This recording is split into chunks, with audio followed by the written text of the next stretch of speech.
Tom Nichols, I want to explain to everybody before I quote you here that you speak neither for the DOD, for James Mattis, or for surviving members of Led Zeppelin. When I read this quote, you said yesterday the government of the United States is now in almost total free fall. The situation in 1974 was orderly and professional compared to this complete circus. Explain. In 1974, you had a presidency that was failing, melting down. The president himself, President Nixon, was under immense stress. But you had him surrounded by people that were highly competent people. You had Henry Kissinger. You had people like James Schlesinger. You had, Donald Rumsfeld, Scowcroft, people that you may not like, but that were really good at what they did and who were all the adults in the room to overuse, as John said earlier, overuse that phrase. Now, this is complete freefall. I mean, when you have a major troop announcement like the president issued with Syria, and you have the White House and the DOD referring back to each other to try to answer questions because nobody knows what the hell anyone is doing. That's just a complete meltdown of the chief of staff's position, the White House messaging shop, the foreign policy shop, the NSC. That's a White House where nobody knows what's going on. During the waning days of Watergate, we actually had a major crisis with the Soviet Union, and it was handled pretty adeptly by Henry Kissinger and Admiral Murr, the chairman of the Joint Chiefs. If we enter some kind of major crisis now, I just don't know who steps in, especially since the president himself could just blow up any kind of ongoing negotiation or situation at will with a tweet. So I think this is really dangerous territory. In dangerous territory. And Daniel Dresner, you commented last night that one of the president's challenges has been, and he just, since the midterms especially, hasn't been able to cope with it, is the fact that everywhere he turns in this Madisonian democracy, he faces institutional constraints. And it is something that this man, completely ignorant of government, completely ignorant of the United States Constitution, completely ignorant of American history, never understood. That's correct. And I think it actually is one of the explanations for why he potentially sort of forced Mattis out.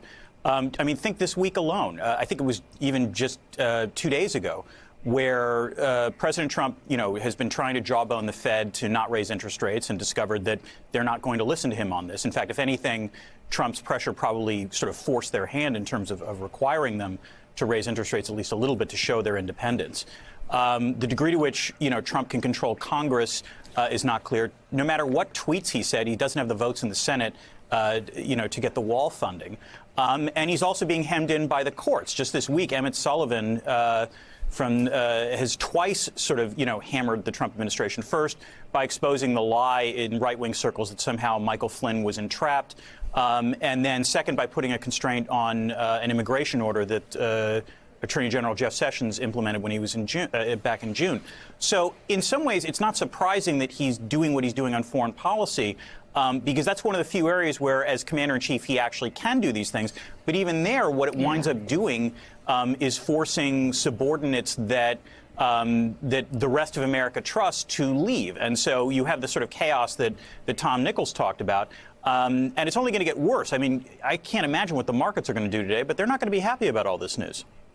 Yeah, and Miko, the president may feel like he's free to do what he wants in foreign policy, but the more he makes moves like he did yesterday, the more support he loses in the United States Senate, the less power he has to move anything forward, and the less allies that he will have if the Mueller report spurns an impeachment investigation and you have a Democratic House and suddenly Republicans in the Senate who say, this is not sustainable. Yeah. We can't allow this to continue anymore. So he makes these moves, and like every move he seems to make of late, they are short-sighted. He's day trading, and what he's trading in the long run is support from GOP senators. So part of that I wanted to fold into my question to Richard Haass, because he has been able to make these moves. So far, he has proven to himself that he can do whatever he wants, Richard. And it has now prompted this latest move, the resignation of his defense secretary. But so far as I've asked foreign policy experts on this show this morning, what can people inside do right now? What can Pompeo do? What can Haspel do? What can those second, third, fourth tier folks at the State Department do? And the answers I've received are they can go in and say, Mr. President, you need to rethink this. Mr. President, you have gone too far. That does nothing. So what are the options for people inside the administration who feel this president is running this country amok and is damaging this country? What are the options? What are the actions they can take in their jobs inside the White House? And then if there's nothing, how much can the Senate do, and will they? Is this the inflection point? Well, the sad truth, Mika, is that under our political system, given the Constitution, given tradition, when it comes to foreign policy, the president has the initiative. He has enormous discretion, particularly because so much of he inherited was done by previous presidents without Congress. So he could take the United States out of the Paris Climate Agreement. He took the United States out of the Trans-Pacific Partnership Trade Agreement. He's taken U.S. forces out of Syria. He can reduce or eliminate U.S. forces, say, in Afghanistan. If he wants, he can cut U.S. forces in South Korea. He doesn't have to come to Taiwan's aid if something happens there. You can go across the board. He has enormous discretion. What can people do to prevent it? Very little. That's the sad truth. They have the Mattis option, if you will, the nuclear option of resignation and public criticism. But again, this president has tremendous discretion. I think Joe makes a good point. The only thing that may be pushing back is he's concerned that if he acts totally outrageously in foreign policy, that it would weaken his political base against what is to come. But in the narrow sense in foreign policy, he has discretion. It's really ironic for people like me, the foreign policy traditionalists, because for years we all argued for presidential primacy. We thought that Congress would be the body that would keep the United States from doing the right thing, that Congress would introduce all sorts of uncertainty. What none of us really planned for was a commander-in-chief who would be a radical, and he would be the one so erratic who would raise fundamental questions about this country's role in the world. Well, it's so fundamental that James Mattis retired, and the Pentagon spokesman says Secretary Mattis delivered his decision to resign at the end of February by handing the president a letter yesterday afternoon. Incredible. And it reads in part this, quote, "While the U.S. remains the indispensable nation in the free world, we cannot protect our interests or serve that role effectively without maintaining strong alliances and showing respect to those allies. Like you, I have said from the beginning that the armed forces of the United States should not be the policemen of the world. Instead, we must use all the tools of American power to provide for the common defense, including providing effective leadership to our alliances. NATO's 29 democracies demonstrated that strength in their commitment to fighting alongside U.S. following the 9/11 attack on America. The Defeat ISIS coalition of 74 nations is further proof. Similarly, I believe we must be resolute and unambiguous in our approach to those countries whose strategic interests are increasingly in tension with ours, because you have the right to have a Secretary of Defense whose views are better aligned with yours on these and other subjects. I believe it is right for me to step down from my position." And Mitch McConnell actually reacted to that letter, Bill Kristol, and he reacted with a letter to the President of the United States saying he was deeply disturbed that James Mattis was resigning, disturbed that why he was resigning, and told Donald Trump that he strongly recommended that Mattis's replacement be somebody who shares Mattis's views. He said, "I believe it's essential that the United States maintains and strengthens the post-World War II alliances that have been carefully built by leaders in both parties." It's almost as if, Bill Kristol, that the Rip Van Winkles in the Republican Party have awakened. Yeah, is it too late, though? I mean, I don't think it's necessarily too late, but you can't the Mattis resignation is such a big deal, I think, and so dwarfs actually everything else that's happening, even though all the other things are important too. I spoke with a retired general just a couple of days ago who's close to Jim Mattis and who's discreet about his conversations with Mattis, but has been in touch with Mattis throughout. And I said, is Mattis going to hang in there? And he said to me, yes. I mean, Jim really thinks it's important for the country. He thinks for whatever, he's not, Jim Mattis does not have a big ego, but he's there. He thinks he's doing good. He'll take a lot of blows and hang in there to prevent worse things from happening. For me, the resignation is so important because it's not simply that he's disgusted about the Syria decision or disappointed by it, though he is, or even appalled by it. I think this means that Jim Mattis thought he could not stop a lot of other bad decisions from happening down the road. In Afghanistan, I think that's already going to happen, the withdrawal there. But all kinds of other places, Mattis saw what was coming and thought, I just can't make a difference anymore. Whereas he has swallowed an awful lot. He has put up with an awful lot. He has told people he's going to stay for 4 years. I mean, he told friends of mine that as recently as this month. So the fact that Mattis felt he couldn't do any good anymore, which I think is what that letter suggests, really for me is a chilling moment. I mean, losing him is bad, but the fact that he felt he couldn't stay and do any good is even worse.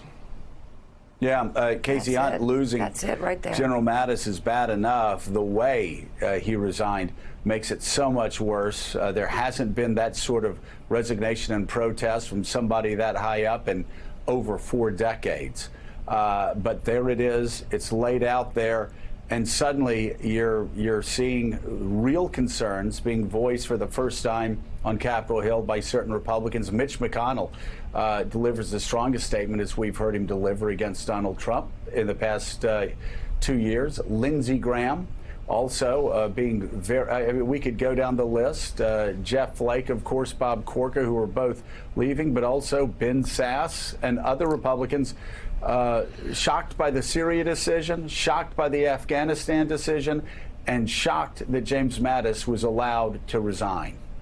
And Jim Mattis went right up to the line of saying that this president is aiding and abetting our enemies, which is just remarkable. And in that Mitch McConnell statement, and that really is the one that I want to focus on, Joe, Mitch McConnell repeated the points that Jim Mattis made in that letter. And then he went on to say that he was distressed about this and that he hoped and insisted basically that the president nominate somebody to be defense secretary in Mattis's mold. That is a very clear statement to the president that you better pick a grown-up or good luck getting them through this United States Senate. And why is this so important? I mean, Mitch McConnell has defended this president at every available turn. When you ask him about a Trump decision or a tweet or something that seems outside the norm, he'll typically say, I'm sorry, I don't have anything to say about that. Or maybe the farthest he'll go is he'll say, well, I don't like the tweets. But we have legislation to get done here. And obviously, the president has signed a lot of the things that Mitch McConnell has sent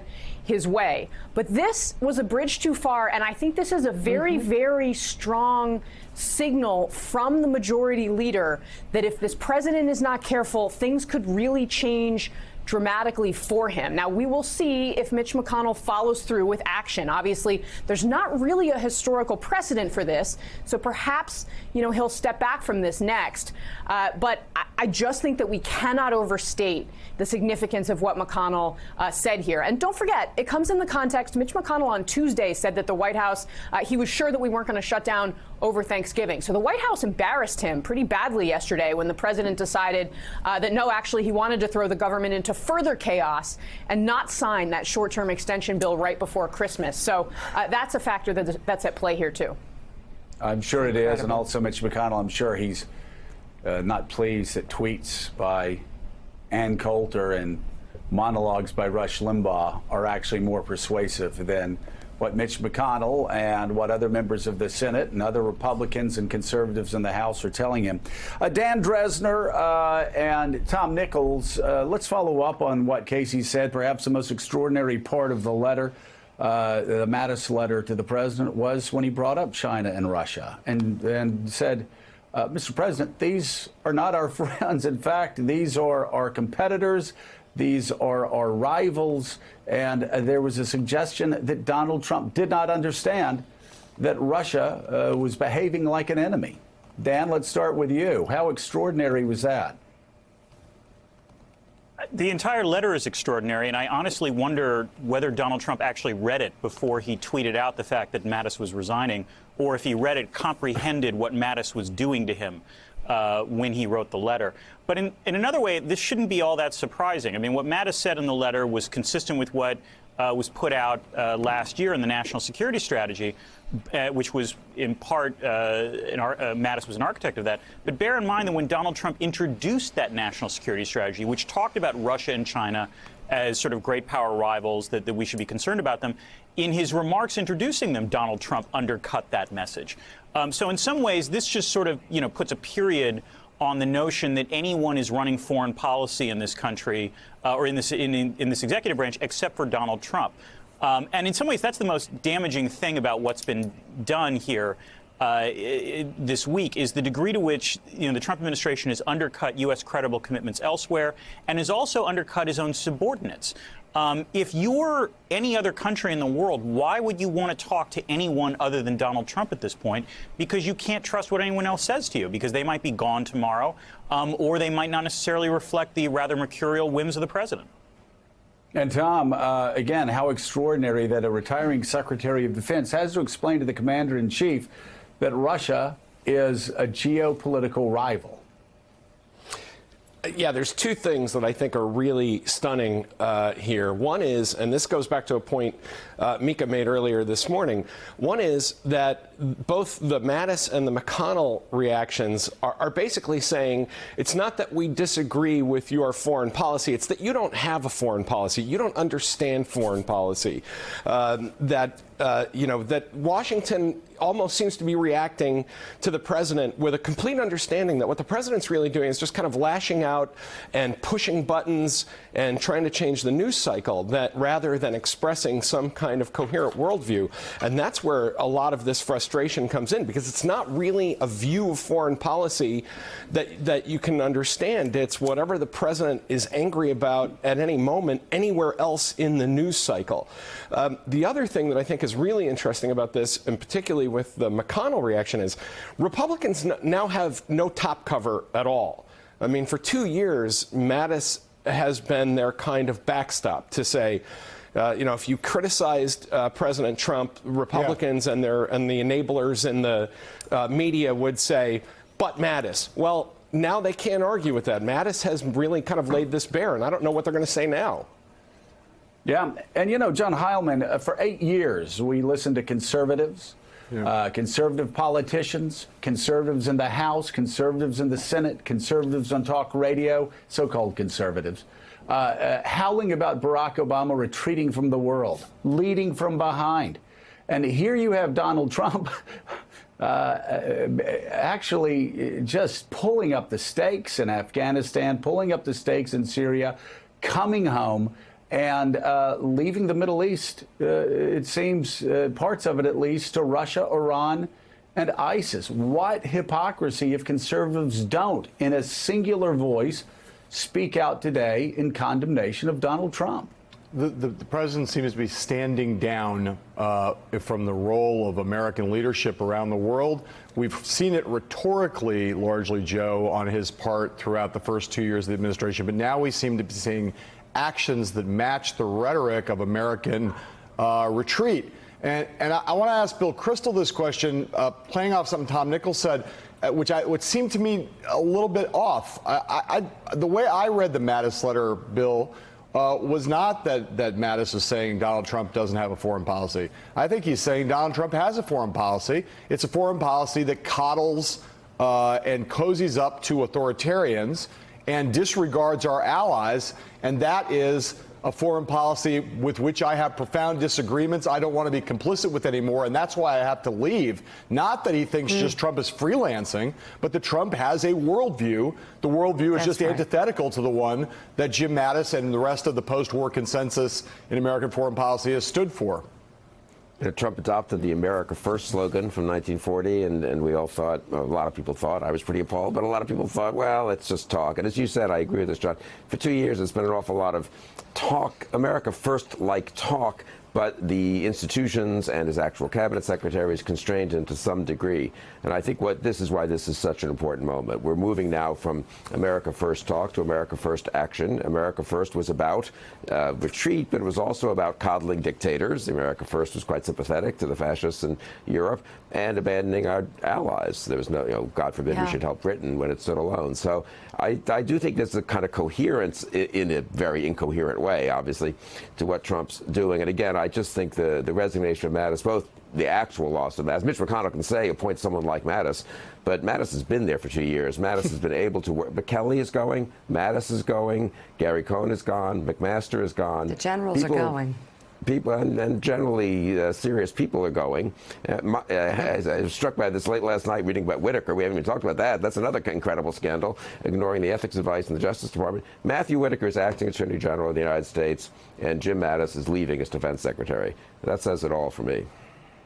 It really does. And Mika, 7 years ago in December of 2011, Donald Trump tweeted this because, as we know, there is always a tweet. Iraq in political turmoil 1 day after we leave. I told you so.